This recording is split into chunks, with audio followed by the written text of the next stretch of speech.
Here's a story at businessinsider.com by Robert Farley, entitled 5 Places World War III Could Start in 2023. And Robert begins, concern that Russia might use nuclear weapons to restore its flagging fortunes in Ukraine seems to have declined since summer, as the war has settled into a destructive stalemate.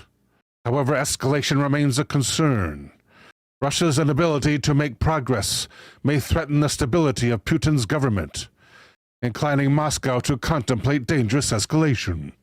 Concerns over the ability of Ukraine to continue the war in the long term might force Kiev to take risky steps of its own to break the stalemate.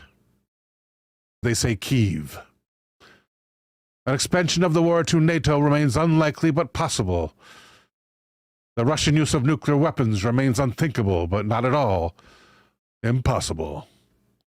The Biden administration and its allies in Europe have taken extraordinary care with risks of escalation, but Washington does not hold all the cards, and either Kyiv or Moscow might become willing to accept the risk of a wider conflict that could develop into World War III. Larry Sharp with a super chat.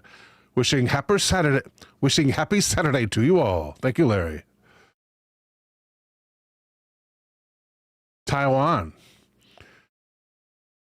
Worry about the immediacy of war between Taiwan and China. Chili Peen with the super chat.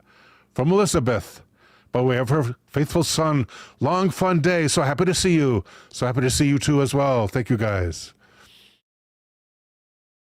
The immediacy of war between Taiwan and China has waned a bit in the past months, in large part because of China's catastrophic experience with the coup. However, there's little doubt that cross-strait tensions, and Zacchaeus Hundley with the super chat, proclaiming it is lit.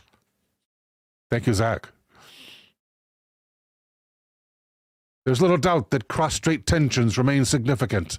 The willingness of the Biden administration to take the risky rhetorical position on the defense of Taiwan indicates that Washington has real concern over prospects of a Chinese attack. At the same time, these statements and unwise stunts, such as Speaker of the House and her visit to Taipei, run the risk of triggering Chinese escalation. What you may ask is the third. Oh, wait. More here in the second. Fortunately, there's good reason to believe that we will have some warning of war. As was the case along the Ukraine border, Chinese preparation for conflict would be glaringly visible to anyone with a satellite. Almost any imaginable conflict, however, would end up including the U.S. and very likely Japan, and thus would constitute a great power war. Not sure what a power war is. Maybe it's related to powerlifting. Greece and Turkey, lost in all of the discussion of the revitalization of NATO in response to Russia's invasion of Ukraine, has been a simmering crisis on the alliance's southern flank. Over the past year, tensions between Greece and Turkey have become increased substantially, driven in large part by Turkey's assertive foreign policy turn and by the domestic vulnerability of the Erdogan regime. Disputes between Athens and Ankara over energy exploration in the Aegean have driven the current tension, although the territorial disagreement underlying this argument has existed for decades. While it seems unlikely that a NATO ally would openly attack another NATO ally, past conflicts have brought the two countries to the brink of war, notwithstanding their alliance commitments. Any fight between Turkey and Greece would immediately involve NATO and would almost certainly result in some degree of opportunistic intervention by the Ruskies. Korean Peninsula. Over the past several months, tensions between Seoul and Pyongyang have grown steadily, with North Korean provocations driven by Kim's regime idiosyncratic and cryptic assessments of the international environment, incurring aggressive rhetorical responses from the South. The dynamic between North and South Korea seems driven by impatience.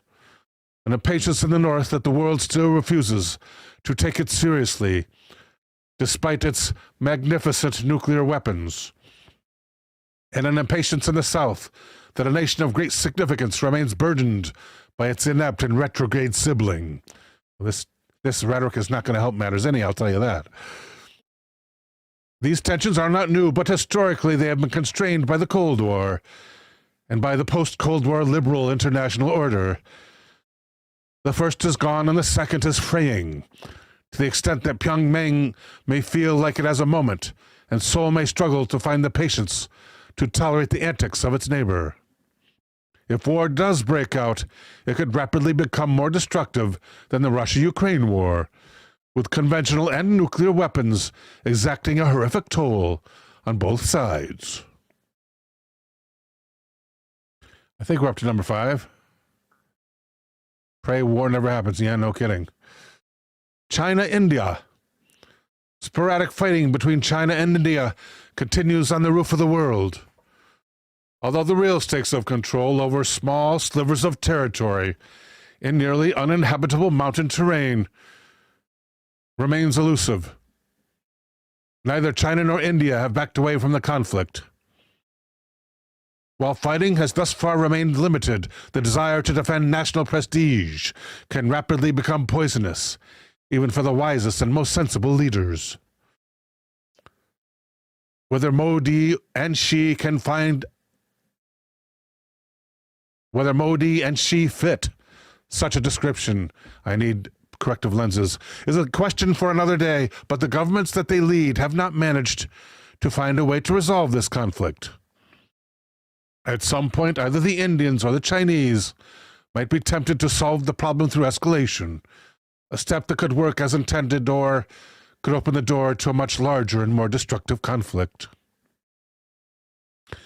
And yes, please, pray that World War III never happens.